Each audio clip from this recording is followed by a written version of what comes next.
Non sapendo cosa fare andavano a divertirsi lanciando i sassi dal cavalcavia contro le auto in corsa. I carabinieri di Mira hanno denunciato 3 giovanissimi. I carabinieri di Chioggia hanno arrestato in flagranza per il reato di tentata estorsione un 49enne originario di Palermo, nulla facente, pregiudicato.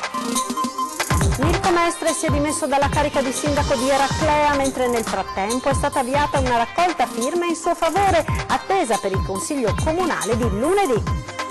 Scatta una foto di Venezia, la vede stampata sulle magliette in vendita nei botteghini del centro storico, è quanto accaduto ad un fotografo veneziano che chiede giustizia. Primarie del Partito Democratico, domani dalle 8 alle 20 si vota, saranno 27 i seggi aperti nel veneziano. Allarme per l'inquinamento da polveri sottili anche sulle isole e il centro storico, i cittadini si mobilitano per acquistare centraline di monitoraggio. Presentata stamane sulla pista di pattinaggio in campo San Polo l'Aquila del Carnevale di Venezia, che domani volerà dal campanile di San Marco, e continua la polemica sul caso Fedez.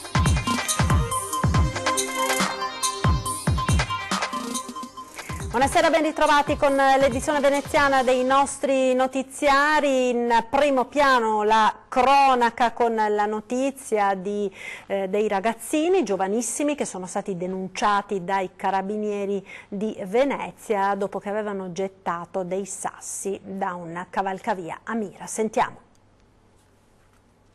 La noia era talmente tanta che 3 ragazzi incensurati di 16, 18 e 20 anni hanno pensato bene di riempire il loro tempo andando a lanciare sassi dai cavalcavia di Mira, sovrastanti la linea ferroviaria, strade e autostrade, contro le auto in corsa. Sono stati denunciati dai carabinieri per danneggiamento ai danni di autovetture e per attentato alla sicurezza dei trasporti. Tutti studenti di buona famiglia e incensurati, li hanno definiti i militari, a cui sono arrivate numerose segnalazioni da parte degli automobilisti colpiti dai sassi.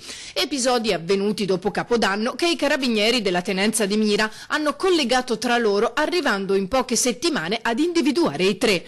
A quel punto sono stati convocati a turno in caserma e messi alle strette hanno confessato. È emerso che erano soliti ritrovarsi per trascorrere il tempo libero sopra i cavalcavia, dove si dedicavano a questa attività. 2 le vicende più pericolose. Quelle in cui a essere prese di mira sono state 2 auto che stavano transitando lungo l'autostrada e che solo grazie ai pronti riflessi dei guidatori non sono sfociate in conseguenze ben peggiori. Altre 4 persone invece hanno denunciato danni a vetri e carrozzerie delle rispettive macchine lasciate nei parcheggi, quello della stazione ferroviaria di Marano e quello dell'Iperlando lungo la Romea, ma gli episodi potrebbero essere molti di più.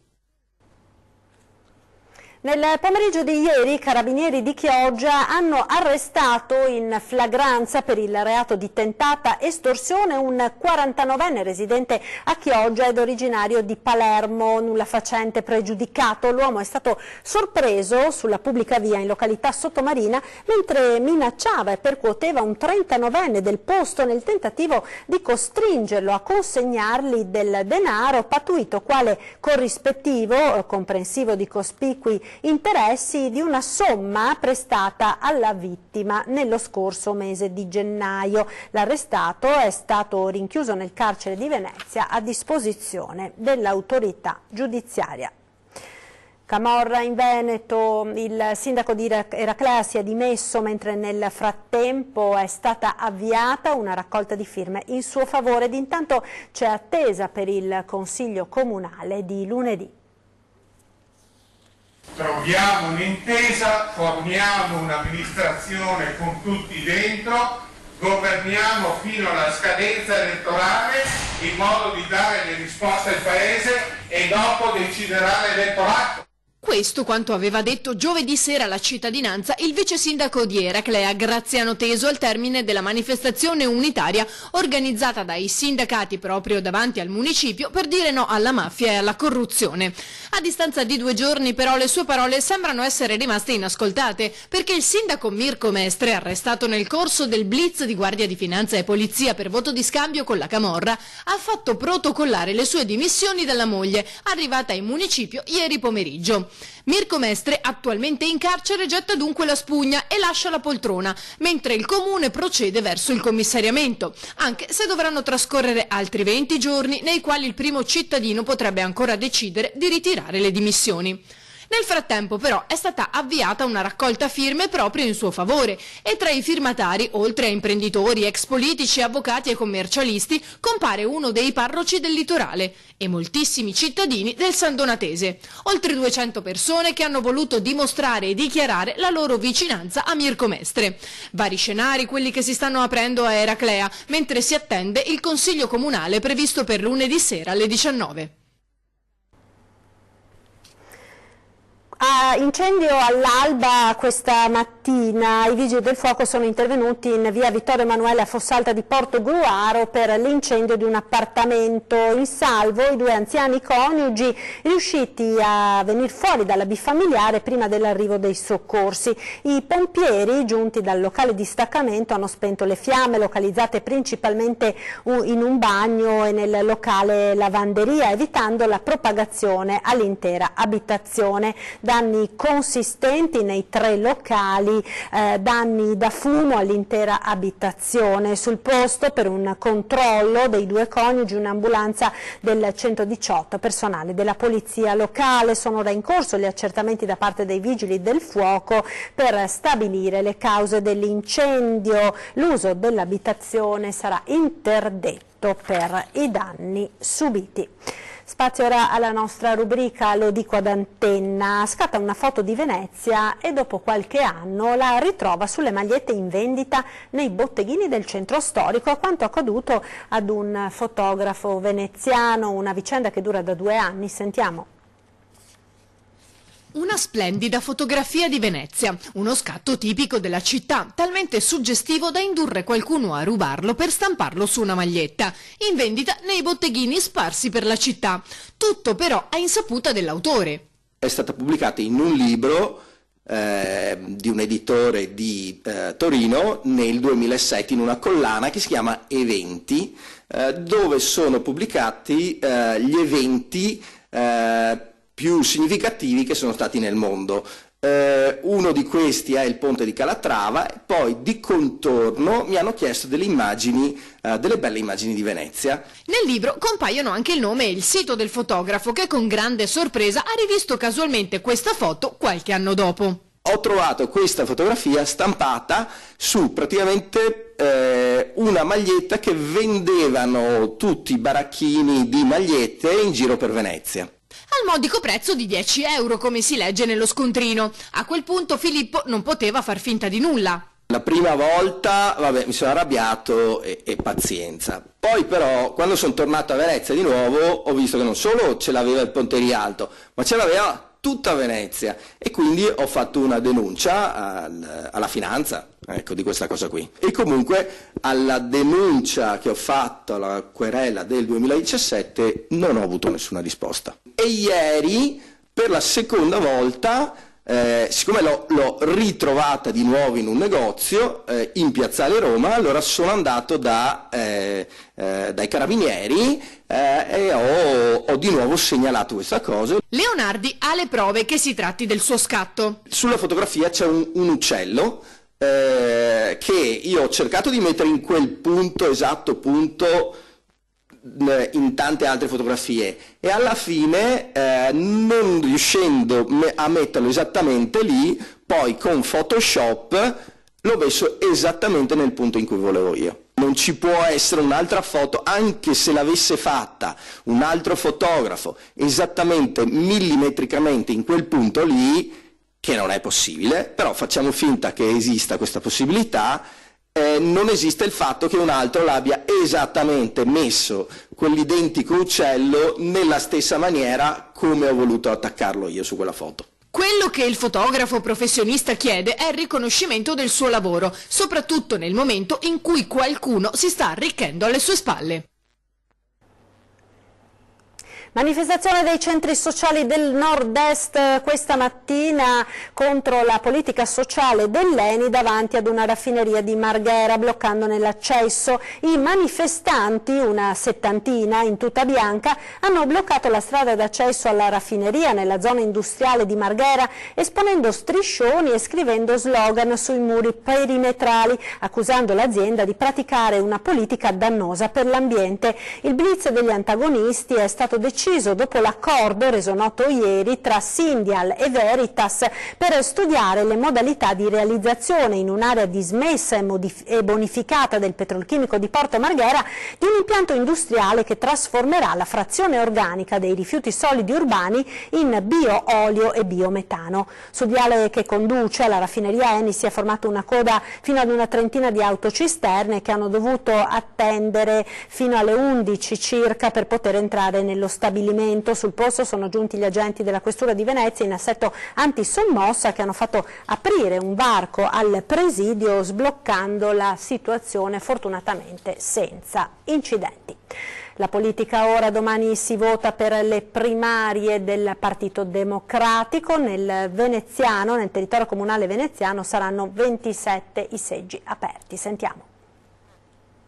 Domenica 3 marzo in tutta Italia si vota per eleggere il nuovo segretario nazionale del Partito Democratico. Dalle 8 alle 20 nel veneziano saranno 27 i seggi. La sfida è tra Nicola Zingaretti, Maurizio Martina e Roberto Giachetti, i più votati dagli iscritti al PD nel corso delle consultazioni a livello di circoli sul territorio svoltesi tra il 7 e il 23 gennaio. È un'occasione di rilancio del Partito Democratico, di provare a cambiare rotta dopo la sconfitta di un anno fa, giusto un anno fa, dopo questo governo che dimostra la sua incapacità e dopo i risultati elettorali. Il Partito Democratico si rimette in pista, ricomincia proprio dalle primarie. Con la seconda fase delle primarie non si eleggerà direttamente il segretario, ma i delegati che entro 10 giorni si riuniranno all'Assemblea nazionale. Nominati in maniera proporzionale dalle liste dei vari candidati in base ai voti presi, saranno poi i delegati a eleggere durante l'Assemblea il nuovo segretario. Sicuramente si potrà aprire una nuova fase anche di nuove alleanze, di provare anche a intercettare quel voto, per esempio, del mondo dei 5 Stelle che l'ultima elezione ha deciso di non votare il Partito Democratico, ma che probabilmente con una nuova idea di partito si può riavvicinare. Un cinquantenne veneziano è stato denunciato per aver rubato sul posto di lavoro l'outlet Coin di Mogliano. Sentiamo. L'hanno fermato i carabinieri all'uscita dal posto di lavoro, sorprendendolo con alcuni capi d'abbigliamento appena sottratti all'outlet Coin a Zerman di Mogliano Veneto. Il dipendente, un cinquantenne veneziano che lavora come commesso nell'esercizio commerciale, aveva rubato vestiti per un valore di circa 200 euro. Ma non finisce qui, perché quando i militari sono entrati nella sua abitazione per la perquisizione hanno trovato un vero e proprio magazzino di merce rubata, decine di scatoloni con capi d'abbigliamento, ma non solo. Il commesso nei giorni precedenti ha sottratto anche profumi, prodotti per il corpo ed altri generi per un valore complessivo di circa 10.000 euro. Tutta la refurtiva è stata sequestrata in attesa di essere restituita ai magazzini Coin. A segnalare il dipendente sospetto ai carabinieri erano stati i responsabili del punto vendita, allarmati dai continui ammanchi di merce nell'esercizio commerciale. I carabinieri hanno subito avviato l'indagine, conclusasi ieri sera, quando il cinquantenne è stato fermato al termine del turno di lavoro. Il commesso è stato denunciato per furto aggravato, da vedere poi quali saranno le conseguenze per il suo posto di lavoro. Parliamo ora di inquinamento perché è allarme anche nelle isole della laguna ed i cittadini si stanno mobilitando per acquistare le centraline di monitoraggio. Verranno installate nei prossimi giorni in 4 zone diverse del Lido di Venezia le 4 centraline per il rilevamento dell'inquinamento da polveri sottili che i cittadini hanno acquistato a loro spese dopo una raccolta fondi per controllare il livello di inquinamento nell'aria da polveri sottili. L'iniziativa è partita dal Comitato Ambientalista Altro Lido ed ha ricevuto il consenso e l'apprezzamento degli abitanti, a conferma di come anche in centro storico e nelle isole della laguna il livello di inquinamento è un tema caldo e molto sentito. Lido. E visto che l'isola non rientra nella campagna di monitoraggio dell'ARPAV regionale del Veneto, nonostante sulle strade in appena 12 chilometri circolino ben 8.000 auto, l'isola si è organizzata in modo fai da te per una raccolta dati. Sono stati acquistati dalla Cina 4 apparecchi di rilevamento con un costo abbastanza contenuto di circa 200 euro l'uno, e i fondi raccolti hanno permesso anche di acquistare una centralina in più rispetto alle 3 inizialmente previste. Tutto il Lido di Venezia sarà così da domani sotto esame. Le centraline saranno posizionate da nord a sud, a San Nicolò, nell'area centrale del Lido, Malamocco e Alberoni. Basterà collegare lo strumento a un PC portatile. In tempo reale, giorno per giorno, potranno essere scaricati tutti i dati che potranno essere messi a confronto tra loro. Si attendono ora i primi dati per poterli paragonare con gli altri rilievi in centro storico e in terraferma. Pubblicità ora, restate con noi, tra poco parleremo di carnevale.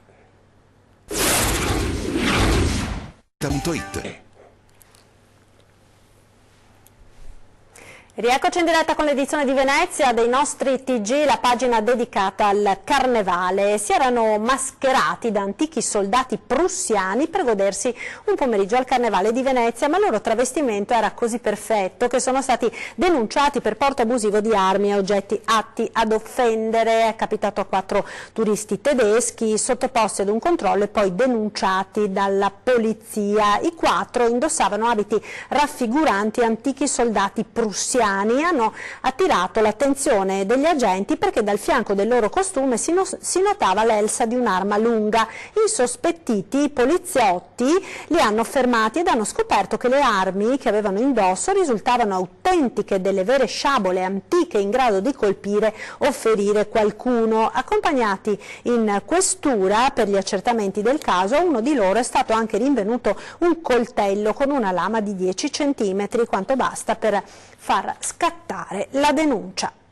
È stata presentata questa mattina sulla pista di pattinaggio in Campo San Polo l'aquila del Carnevale, che domani volerà dal campanile di Piazza San Marco. Ha gli occhi che le brillano di gioia Arianna Fontana, sulla pista da pattinaggio in Campo San Polo con lo splendido costume preparato dall'Atelier Longhi, racconta le emozioni che precedono il volo dell'Aquila domani mattina allo scoccare delle 11 in una piazza San Marco chiusa a 23.000 persone. Ho ricevuto questa telefonata inaspettata dove appunto mi hanno proposto di essere l'Aquila del Carnevale di Venezia e io sono rimasta subito un po' sorpresa perché sinceramente non me l'aspettavo e poi comunque ero piena di gioia perché era qualcosa, penso che sia qualcosa di unico il Carnevale di Venezia. La pattinatrice azzurra portabandiera dell'Italia negli sport invernali con ben 8 medaglie olimpiche nella disciplina dello short track, è una delle sportive di categoria più titolate ed è sbarcata in laguna con un ruolo importante: promuovere la candidatura di Milano Cortina ai Giochi Olimpici invernali. Penso sinceramente sia un nostro punto di forza, anche basandoci sull'agenda 2020, e in questo modo riusciamo davvero a sfruttare strutture già esistenti senza dover sprecare soldi per costruirne di nuove. La pattinatrice si dividerà tra sport e... Io vorrei arrivare alle prossime Olimpiadi. Questo sarebbe il mio sogno, ma prima di quello dobbiamo pensare a vincere questa prima battaglia per portare a casa queste Olimpiadi. Domani intanto non teme di soffrire di vertigini. Sono abbastanza tranquilla per ora, poi forse magari una volta avrò il cuore un po' a 1000, però credo di riuscire a gestire la situazione. Arianna Fontana, dunque, forfait invece per il rapper Fedez, ma per gli organizzatori quella appunto del rapper era stata solo un'ipotesi. Il forfait della pop star non intacca comunque il successo dell'edizione 2019 del Carnevale. Sentiamo. Non è solo bello il Carnevale di Venezia, è anche una gallina dalle uova d'oro che distribuisce introiti e indotto in città. Una recente indagine ha calcolato che i carnevali in Italia portano un volume d'affari di 245 milioni di euro. Un terzo di questo importo lo porta da sola Venezia. A rivelarlo è Piero Rosasalva, il presidente di Vela, la società a braccio operativo del comune che organizza la kermesse. E poco importa che per domani Fedez abbia dichiarato forfait. C'è stato detto che forse ci sarebbe stata una seconda performance da abbinare al volo dell'Aquila, come del resto c'è stato domenica scorsa il volo dell'Angelo e dell'Angelo Guerriero, e ci è stato detto di tenerci pronti dal punto di vista tecnico, organizzativo, logistico. Il programma sta avendo un grande successo, ma non è ancora tempo di bilanci. Abbiamo ancora 4 giornate caldissime, grassissime, come si dice, meglio aspettare per i bilanci. Noi siamo impegnatissimi perché tutto vada per il meglio.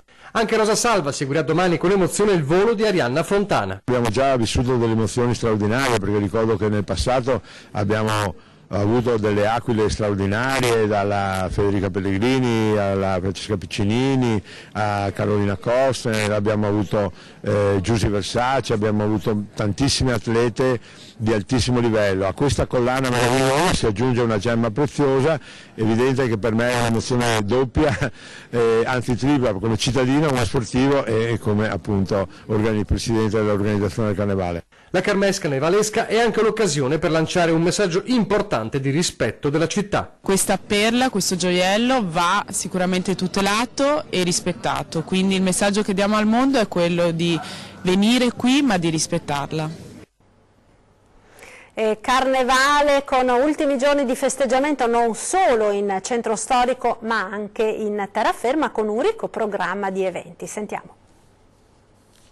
Il Carnevale non è solo a Venezia. Al di là dei festeggiamenti che si svolgono ovunque in laguna, tra palazzi, calli e campielli, ad essere coinvolto in questi giorni è tutto il territorio comunale. Il Mestre Carnival Street Show, e poi partiamo con la serie dei carri, le sfilate di carri. Abbiamo Marghera sabato, domenica per la prima volta dopo 18 anni a Campalto si ripete, e chiudiamo col Carnevale dei ragazzi a Zelarino, che è la 52esima edizione.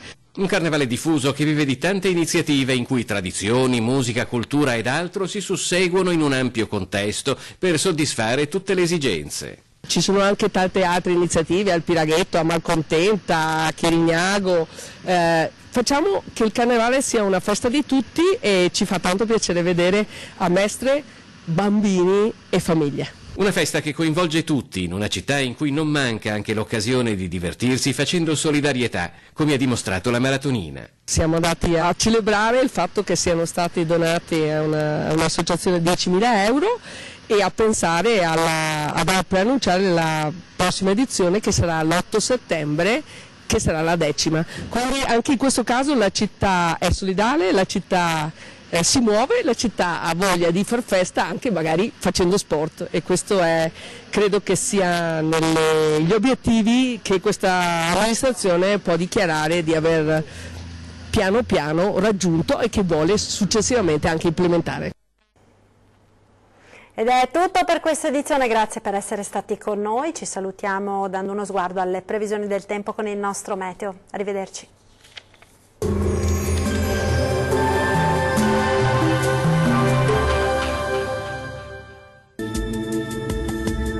Ben ritrovati al meteo. Alta pressione ancora dominante, non cambia dunque il tempo sulle nostre regioni. Nel dettaglio, sul Veneto avremo un tempo asciutto e stabile grazie alla costante presenza dell'anticiclone. Sarà soleggiato ovunque e il cielo si presenterà sereno o al massimo poco nuvoloso su tutti i settori. Temperature minime tra 1 e 3 gradi, massime molto miti comprese tra 11 e 17 gradi. Diamo ora uno sguardo al Friuli Venezia Giulia. Anche qui sarà bel tempo, il sole sarà protagonista di questa prima domenica di marzo e il cielo si presenterà poco nuvoloso, salvo per qualche innocuo addensamento, specie al mattino. Temperature minime tra 3 e 4 gradi, massime gradevoli comprese tra 13 e 17 gradi circa. Vediamo infine la situazione del Trentino Alto Adige. Poche novità, sarà soleggiato infatti anche sulla nostra regione, dove il cielo si presenterà al massimo con presenza di poche nubi a carattere sparso. Non sono attese precipitazioni. Temperature minime tra 2 e 3 gradi, massime piacevoli intorno ai 16 gradi. Dal meteo di Antenna 3 è tutto, arrivederci al prossimo aggiornamento.